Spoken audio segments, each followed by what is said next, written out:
নমস্কার, আমি সায়নী। একটা নতুন সপ্তাহের শুরুতে আবারও হাজির আপনাদের কাছে। দৈনিক ড্রিবেলে আপনাদেরকে স্বাগত। বিদায় সপ্তাহটা বাংলা ফুটবলের পক্ষে ভালো মন্দ মিশিয়ে গেল। সিনিয়র জাতীয় ফুটবলে তামিলনাড়ুর বিরুদ্ধে বাংলার হার, অগণিত সবুজ মেরুন ভক্তের প্রত্যাশা পূরণ হলো না। আইএসএল ফাইনালে মোহনবাগানের হার।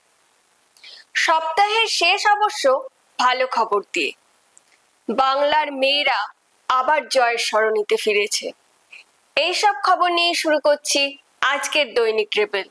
শুরুতেই দেখে নেব আজকের হেডলাইন ফুটবল এক নজরে।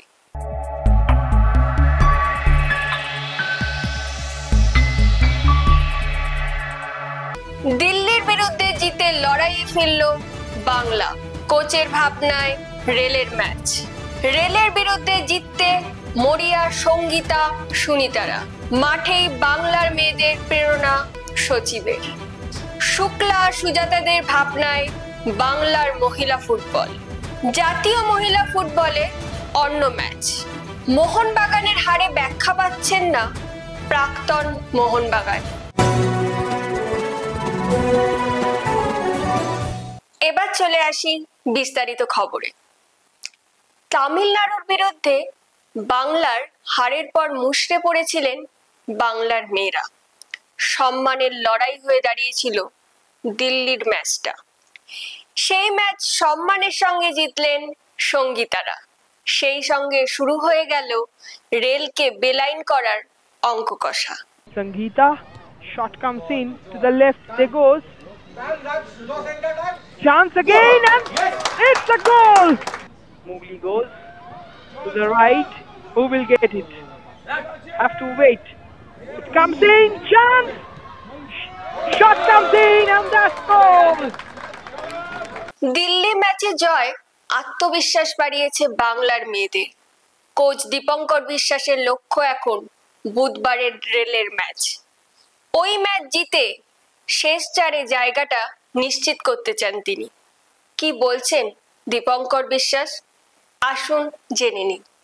কোচ কত ম্যাচের সেটব্যাকের পর আজকে আবার জয়, কতটা মনে হলো কি একটা ম্যাচ ওইরকম ভাবে হারার পর মেয়েদের তো মেন্টালি মরালি প্রচুর ডাউন থাকে নর্মালি। এটা সেই জায়গা থেকে আমরা বুস্ট আপ করে মাঠে নিয়ে এসে একটা ম্যাচে উইন, ডেফিনেটলি প্লেয়ারদের ক্রেডিট, ওরাই এই জায়গায় নিয়ে এসছে, ম্যাচ বার করেছে। আরো গোলে বেশি করে জেতা উচিত ছিল।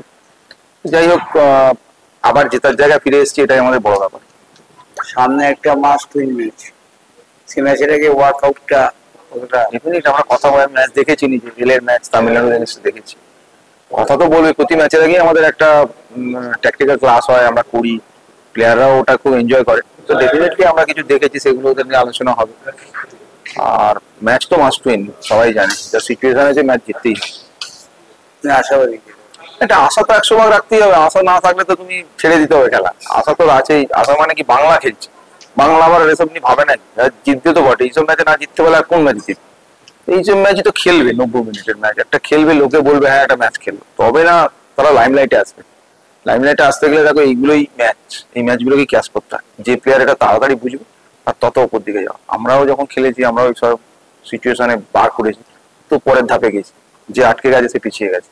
দিল্লির বিরুদ্ধে গোল দুটি এসেছে তাদের পা থেকে, তবে দুজনেই এখানেই থেমে থাকতে চান না। রেলের বিরুদ্ধে ম্যাচ জিতে সেমিফাইনাল খেলতে চান সঙ্গীতা সুনিতা। আমাদের সঙ্গে কথা বলার সময় তেমনই জানালেন এই দুজন ফুটবলার। আগের ম্যাচে এখন সেটব্যাকের পর আবার তোমরা জিতবে, আছে কি মনে হচ্ছে, কি টিমে কি ইমপ্রুভ হবে? যেমনি কোচ আমাদের বলেছিল যে আমাদের এই 3টে ম্যাচটা যেটা খুবই ইম্পর্টেন্ট সেমিফাইনাল যাওয়ার জন্য, তো সেই মাইন্ডসেট করে আমরা পুরো টিম এসেছিলাম যে জিতবো। এবার 3টে আর 2টো ম্যাচ আছে, সেই 2টো ম্যাচ নিয়ে আমরা এখন ভাববো, এবার জেতাটাই আমাদের इम्पोर्टेंट। मेरा फर्स्ट गोल था आज और बहुत अच्छा लगा गोल करके। हम लोग का टीम एक दूसरे को लेके खेल रहे थे, सपोर्ट कर रहे थे, एक दूसरे को ले दे के खेल रहे थे। एक दूसरे को लेके दे के नहीं खेलते तो शायद हम लोग स्कोर नहीं कर सकते। और हम लोग का टीम का कॉम्बिनेशन बहुत अच्छा था, इसलिए हम लोग आज का मैच जीत गए। একটা একটা জয় মাঠে রেখে এসে লক্ষ্য এখন পরের ম্যাচ। দিল্লির বিরুদ্ধে জয়ের পর চোখ এখন রেলের বিরুদ্ধে ম্যাচে। ওই ম্যাচ জিততে পারলে সেমিফাইনালে ওঠা প্রায় নিশ্চিত হয়ে যাবে বাংলার মেয়েদের। তাই বাংলার মেয়েদের মানসিকভাবে চাঙ্গা করতে সহকর্মীদের নিয়ে মাঠেই পেপটক আইএফএ সচিবের। শুধু পেপটকই নয়, বাংলার ফুটবলারদের জন্য আইসক্রিম পার্টির আয়োজন করলো আইএফএ। দেখে নি সেই মুহূর্তগুলো। আমরা বাংলা কাউকে ভয় পায় না। এত টিমিট এত গম্ভীর কেন? কি হয়েছে? জিতেছো তো, ম্যাচ জিতলে তো সবাই গম্ভীর চুপচাপ এরকম হলে হবে কি করে?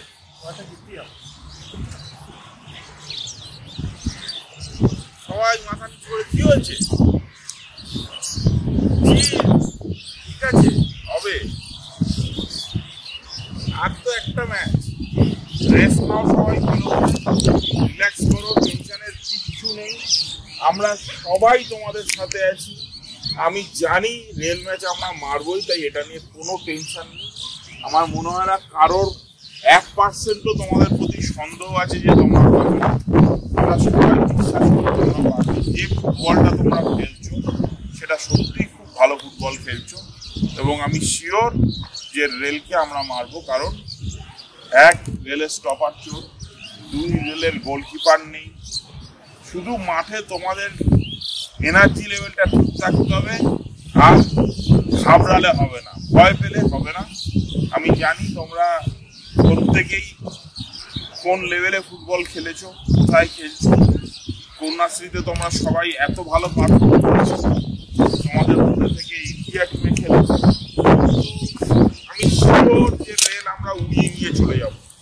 তোমরা একদম নিজেদের স্ট্রেস করবে না, চিন্তা করবে না, রিল্যাক্স করো। আমার মনে হয় আমি যতক্ষণ দেখেছি টিমদের মধ্যে সব থেকে আমার মনে হয় যখন টিম হাসা বন্ধ করে দেয়, টিম রেজাল্ট পাওয়া বন্ধ করে দেয়। So keep smiling. হাসিটা সব থেকে ইম্পর্টেন্ট। তো সুন্দর হাসছে, বাকিদের মুখে হাসি দেখতে পাচ্ছি। আমি বকা দিচ্ছি নাকি? হাসতে থাকো, মজা করতে থাকো, টুর্নামেন্ট আপনি আমরা জিতে যাবো। রেল তো ছোট। তোমাদের কোনো অসুবিধা হচ্ছে না তো? খাওয়া দাওয়া থাকা কোনো প্রবলেম নেই? ব্যাস, এনজয়। পরের ম্যাচে দুটোলে যেত, ফাইনাল হয়ে যাবে। যদিও তারা একই সময়ের ফুটবলার নন, ভিন্ন সময় তারা গর্বিত করেছেন বাংলার মহিলা ফুটবলকে। শুক্লা দত্ত ও সুজাতা কর দুজনেই জাতীয় ফুটবল দেখতে উপস্থিত থাকছেন নিয়মিত। আমরা কথা বলেছিলাম তাদের সঙ্গে। বাংলার মহিলা ফুটবল নিয়ে তাদের ভাবনা শেয়ার করলেন আমাদের সঙ্গে। একবার দেখে নেওয়া যাক কি বললেন তারা। এইবার কলকাতায় হচ্ছে সিনিয়র বেঙ্গল সিনিয়র ন্যাশনাল ইভেন্টে, তো আপনি প্রতি ম্যাচেই আসছেন, কেমন দেখছেন এবারে কম্পিটিশনটা নিয়ে? কী বলবেন এবারে কম্পিটিশনে? এবারে সত্যি কথা খুবই ভালো আছে। প্রথমবার আমাদের কলকাতায় হচ্ছে, একবার কলকাতা হয়েছিল কিন্তু সেটা হলদিয়াতে হয়েছিল, বাট সেই সময়টা আমি খেলছিলাম। তো এই সময় কলকাতায় হচ্ছে, এটা আমারও খুব ভালো লাগছে। প্রথমবার কলকাতা উমেশ ফুটবল হচ্ছে, এবং আর একটু ভালো লাগতো যদি সাপোর্টাররা আসতো, গ্যালারি ভর্তি হতো, বিশেষ করে মেয়েরা দেখতো আমাদের মেয়েরা কোন জায়গায় এসে দাঁড়িয়েছে। কারণ এখন ওমেন্স ফুটবলটা এমন একটা জায়গায় দাঁড়িয়েছে, ভীষণ ক্রেজ। মানে কেউ তো আমাদের যারা ইন্ডিয়ান প্লেয়াররা, যারা ন্যাশনাল প্লেয়াররা আছে, তারা ফুটবলটাকে কেরিয়ার জন্য তৈরি করে যাচ্ছে। কারণ তারা এইসব জায়গা থেকে চাকরিও পেয়েছে অনেক, এবং ন্যাশনাল লিগ শুরু হয়েছে নতুন করে, যেটা 4-5 বছর ধরে ইন্ডিয়ান মেয়েরা ন্যাশনাল লিগ খেলছে, যেটা অল ইন্ডিয়া বেসিস হচ্ছে। এটা বিশাল একটা দারুণ প্ল্যাটফর্ম আমাদের ওমেন্স টিমের জন্য। এবং তারপর থেকে কি তারা এবার মেয়েরা বাইরে ক্লাবগুলো পাচ্ছে, যেমন আমাদের 4-5টা প্লেয়ার আছে, কানাডায় আছে, সুইজারল্যান্ডে আছে, সুইডেনে আছে, যারা সব ক্লাব লিগ খেলছে। যে এইটা আমাদের কাছে একটা বিশাল ব্যাপার, বিশাল পাওনা, বিশাল প্ল্যাটফর্ম। যে আপকামিং মেয়েরা যদি কেউ খেলতে চায়, আর সত্যি কথা বলতে মেয়েরা যদি খেলে না, আমার মনে হয় খুবই ভালো, অনেকক্ষণ জিনিসটা আর সবচেয়ে বড় খেলার মধ্যে থাকলে তাদের একটা হিল মেন্টালি সব দিক থেকে খুব ভালো হয়। কম্পিটিশনটা মোটামুটি সবাই ভালো পারফর্ম করছে, কেন কি ডে বাই ডে সবাই ইমপ্রুভ করেছে। আগে যখন আমরা খেলতাম 10 গোল 12 গোল 15 গোল দিতাম, সেই জায়গা থেকে এখন এই জায়গায় মোটামুটি একটা ভালোই কম্পিটিশন অন্যান্য টিমরা দিচ্ছে।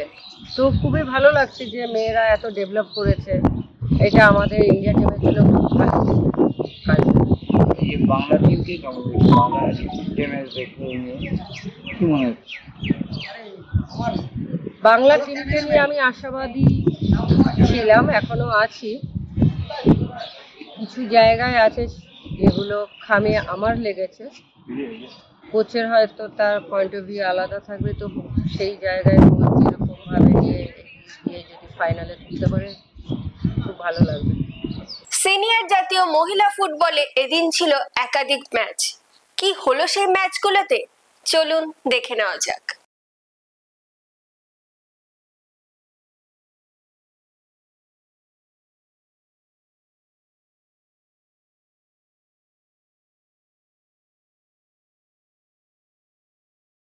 চলে আসি এবার পরের খবরে। তিনি প্রাক্তন মোহনবাগানী, কোচ হিসাবেও ময়দানে পরিচিত মুখ। শনিবার আইএসএল ফাইনালে মোহনবাগানের হারে ব্যথিত গৌতম ঘোষ, যদিও হারের কোনো ব্যাখ্যা তার কাছে নেই। আসুন দেখে নিই কি বললেন গৌতম ঘোষ। ফাইনাল আমরা দেখলাম, এর আগে মোহনবাগান সেমিফাইনাল পর্যন্ত যা ফুটবল খেলেছে এবং এই টিমটাকে গ্রুপ লিগে হারিয়ে লিগ চ্যাম্পিয়ন লিগ সিট জয় করেছে। তো ফাইনালে কি এমন হলো মোহনবাগান হঠাৎ এই আপসেটটা কেন হলো, এটা তোমার কি মনে হচ্ছে? আমার মনে হচ্ছে যেটা আমি মানে খেলার মাঠে যেটা আমি দেখলাম, সেইটা দেখে আমি যে জিনিসটা রিড করতে পেরেছি, যখনই আমি দেখলাম যে মোহনবাগান শুরুর দিক থেকে একদম শুরু থেকে সুভাশিস এবং আমাদের রাইট সাইড ব্যাক যে মোহনবাগানের রয়েছে, দুজনেই ন্যাশনাল টিমের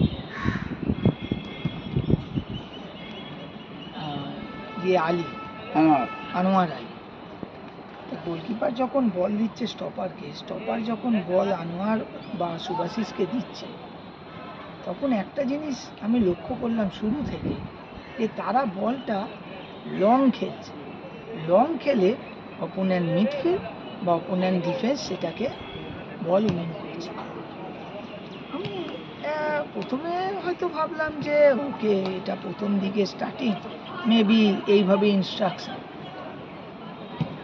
পরবর্তী সময় খেলা যত গড়াচ্ছে, একটা জিনিস দেখছি যে ফুটবলের কিছু নিয়ম আছে, যেটা সে যত বড় কোচই হোক সবার ক্ষেত্রে ব্যাকরণটা একই হয়। এবার শুরু করা যাক আমাদের ফুটবল কুইজ মগজাস্ত্র।